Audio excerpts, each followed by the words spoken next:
YouTube prankster Mark Meechan has been convicted of a hate crime after posting a video of his dog doing a Nazi salute to phrases including the horrific "gas the Jews." Apparently, and understandably, this rather puerile joke caused gross offence. But however unfunny the joke was is irrelevant, surely, to the principle of free speech. Defending speech you agree with isn't defending free speech at all. It's only defending yourself. Defending free speech only applies when you disagree. Now, viewers have every right to be offended by my speech, but no one has a right to insist that I don't offend them. Else we may as well just say nothing at all. Criminalising a hitherto unknown comedian for his unfunny joke is something we'd expect from the Nazis themselves. Remember Basil Fawlty or Allo Allo? This judge should be ashamed of his chilling precedent. How do we lampoon ISIS, for example, if by imitating them we're to be accused of glorifying terrorism? The correct response to a joke that you don't like is simply not to laugh at it. And just as a warning that some viewers might find the language used in this debate uncomfortable.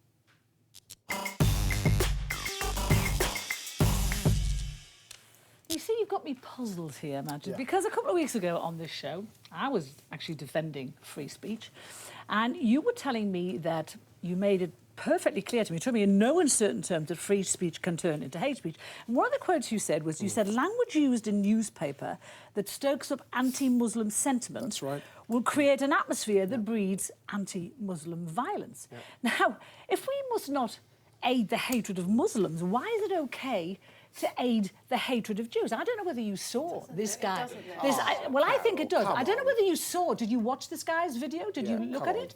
No, hang on. I'm answering your question. Yeah, I know. Did you look? Okay. So yes, 30 times, at least. No, well, let me finish. You want to finish? Let me finish. At least 30 times he said, "Gas the Jews, gas the Jews." He was laughing. You don't think that will incite hatred or violence against Muslims? Because it's exactly what he said. I have the quote here, June. I'm sorry, it's exactly what he said. You said inflammatory language, even if it's legal, creates an atmosphere where violence can happen. So you don't think shouting "gas the Jews" 30 times is inflammatory language?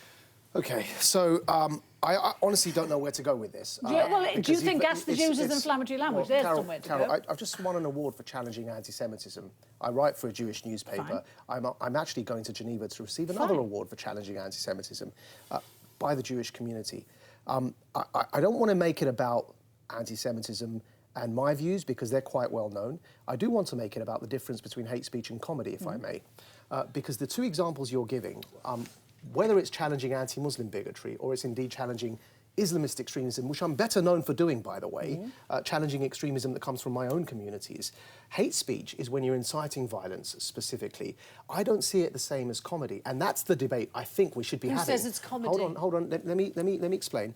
Because in comedy, when cracking jokes, it's the intention of the comedian that matters, and it's the intention as stated at the beginning of this very video that we're discussing, where the comedian himself says, "I'm doing this joke because I wish to upset my girlfriend because her dog." So that's okay then. Well, so shout "gas the Jews" as much as you want. Let me explain what he said, and then we can discuss it. He says, because this pug is the cutest dog that we have. It's the cutest thing we can think of.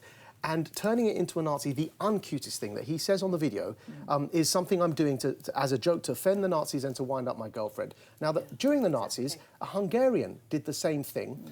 The Nazis accused this Hungarian man of training his dog to do a Nazi salute. You know what they did? They then prosecuted this Hungarian man. They did exactly the same thing because they were offended that they were being compared to dogs.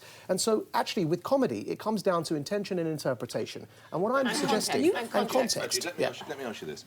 I hear what you're saying, and I'm a long way going down the road. If you were running, I don't know, a French satirical magazine, would you knowingly put on the cover a cartoon of Mohammed, knowing how it upsets Muslims? So again, during that time, and actually 2 years before the Charlie Hebdo attacks, I posted a picture of the Prophet Muhammad on Twitter and said I'm not offended and that Muslims should grow up and grow a spine. And then the Charlie Hebdo attacks happened, and I was very vocal about defending the magazine and still remain vocal about it. So it is all right to deliberately... I'm just asking, I'm not saying you're wrong, but it is all right to deliberately cause offence? Yes. Because you've got every right to take offence, right? But at the end of the day, you've got no right to insist that I don't offend you. And the difference between inciting hatred is when what's called targeted hate, when your speech is targeting specifically and inciting violence against a minority. Lastly, then I will yield the floor. Someone once did some pretty foul gags about Katie Price, a.k.a. Jordan's son, who has various learning disabilities, but we won't get into. He's not here to... I mean, really vile gags. Right. You know the solution Are to they that? permitted? No, you see, permitted, what we're talking about is a criminal offence. I don't like those jokes. I don't like this joke. We're talking about sending a criminal conviction, sending somebody to jail. That's why I think we're mixing topics here. But can you do vile gags about a disabled boy? Legally, you can do them. I will object to them. I don't find this joke funny. Are you now dancing on the head of a pin, Maajid? No, because we're talking about what you're saying is what the somebody. ramifications We're talking should about be, saying isn't it? you're a That's what criminal you're now for this joke, which is very different saying I don't like the joke. That's not dancing on a head of a pin. That's the same as a debate, actually, that Carol raised the other time when I said, look, the difference between inciting anti-Muslim bigotry, you should be legally entitled to say what you want as long as you're not inciting violence, but be careful in outside the context of comedy that you're not inciting hate. Jokes are jokes. Because it's not a joke. You've never done anything as inflammatory as Maajid, this. here's what the actual judge had to say on the issue and why he ruled the way he did.